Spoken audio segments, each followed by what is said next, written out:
The Arcade, an iconic shopping promenade deeply rooted in the urban fabric of Paris. To understand the Arcade, we must first understand the city. Paris grew out of the Seine, which divides the city into two banks. The southern bank houses governmental institutions, while the northern is where most of the city's banks and businesses are concentrated. The medieval wall contained the city and forced it to grow inwards, creating a dense urban fabric with narrow streets and alleys, which are still present today. The 19th century brought upon the Industrial Revolution and an emergence of the middle class.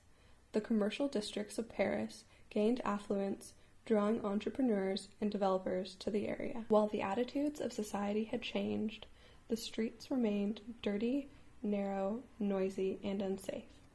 With an increasing demand for consumer goods and looking to counter the unpleasant qualities of the street, landowners looked to develop a new type of real estate. In 1799, an American by the name of James Thayer purchased the former site of a hotel and commissioned 2 landscape panoramas. To promote the new attractions, he built a covered passageway with retail storefronts opening onto the block's alleyways. The Passage de Panorama was a huge success, and it led to the construction of many others. The success and appeal of the Arcade quickly became apparent to investors, and in the first half of the 1800s, they became a popular architectural typology, springing up all over Paris.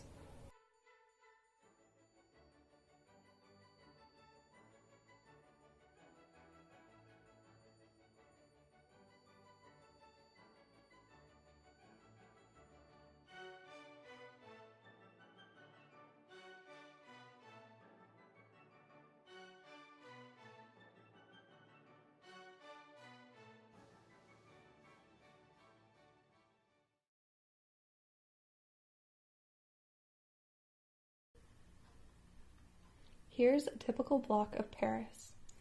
A ring of mid-rise residential buildings surrounds the informal cluster of shops, houses, and courtyards, connected through the narrow alleyways. Acquiring the block, retail investors would insert a formal corridor and build an arcade, which would frame the wooden facades of all the shops in a consistent rhythm. Delicate marble tiling would then be installed and the iconic roof built, enclosing the promenade.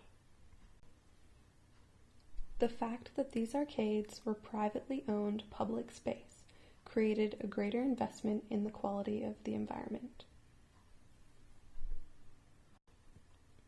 The threshold invites pedestrians in while filtering out all undesirable aspects of the street.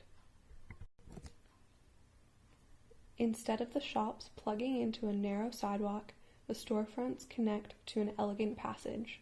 The passage created a change in stride. Visitors would not be rushed by the busy street life, and the shop owners were able to curate merchandise for the passerby.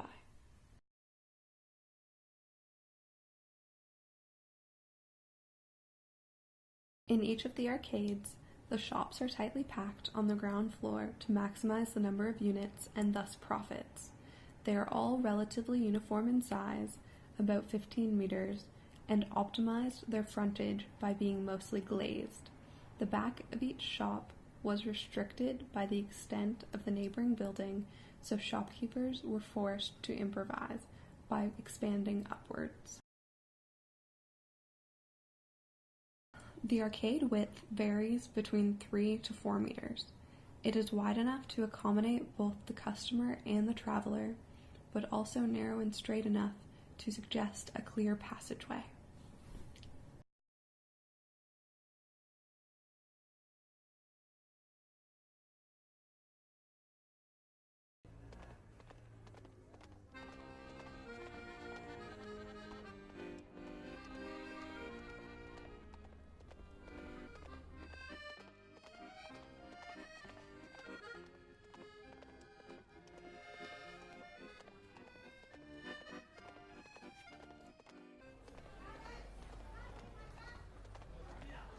The entrance to the arcade is clearly distinguished from the rest of the building's facade with a grand threshold. The arcade is evidently a privately owned space with operating hours and private security. The glass and iron roof above are a distinguishing feature, raised from its surroundings and allowing ample daylight to enter. The shops are shallow and filled with merchandise on display. The arcade can be used as a pedestrian shortcut between streets. Compared to the arcade, the street is noisy, dirty, and hectic. Often arcades would be built close to one another, forming a network of passages interrupted by streets. The steps leading into the arcade mark a slower pace from that of the street.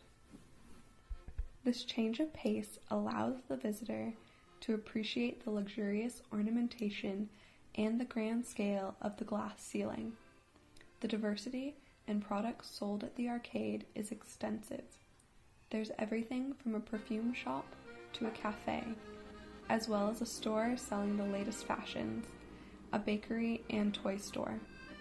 The shop displays animate the rhythm of the colonnade. Similarly, the spaces are filled with a collection of Parisians, casual shoppers, business people, the bourgeoisie, shopkeepers, vagrants, and even gamblers and prostitutes. The central rotunda becomes a focal point, suggesting a meeting space and allowing storefronts to spill into the passage.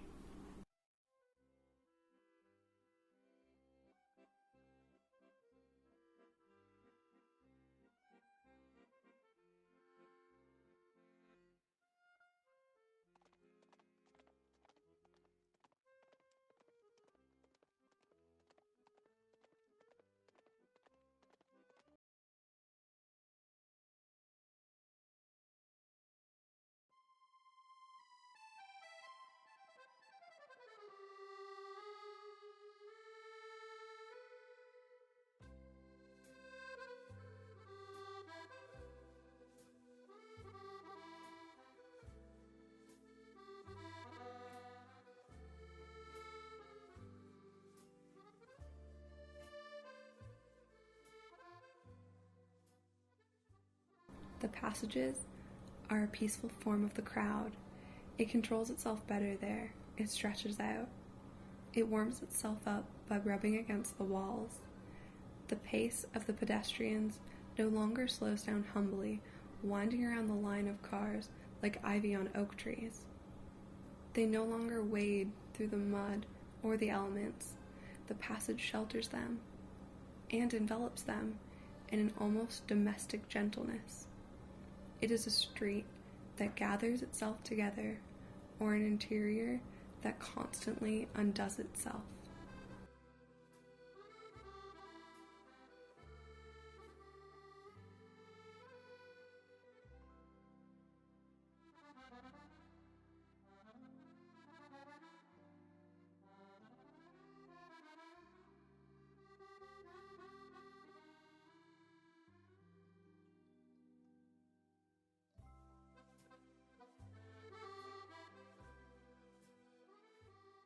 The arcade is a redefinition of a street.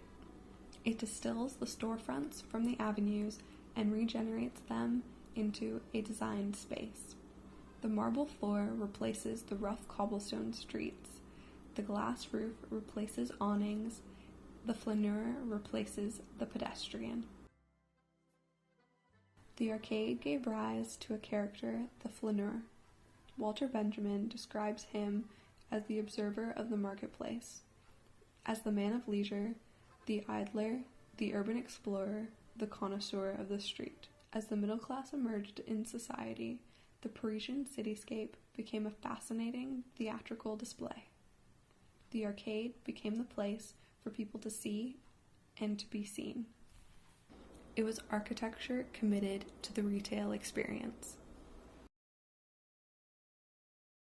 The arcade was gradually phased out by the department store.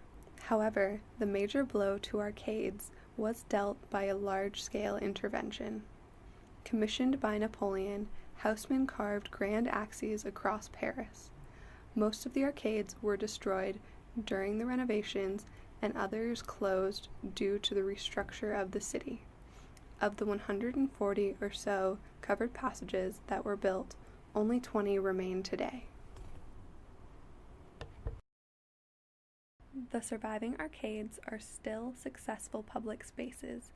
Even 200 years after their conception, they provide an oasis from the busy Paris street life.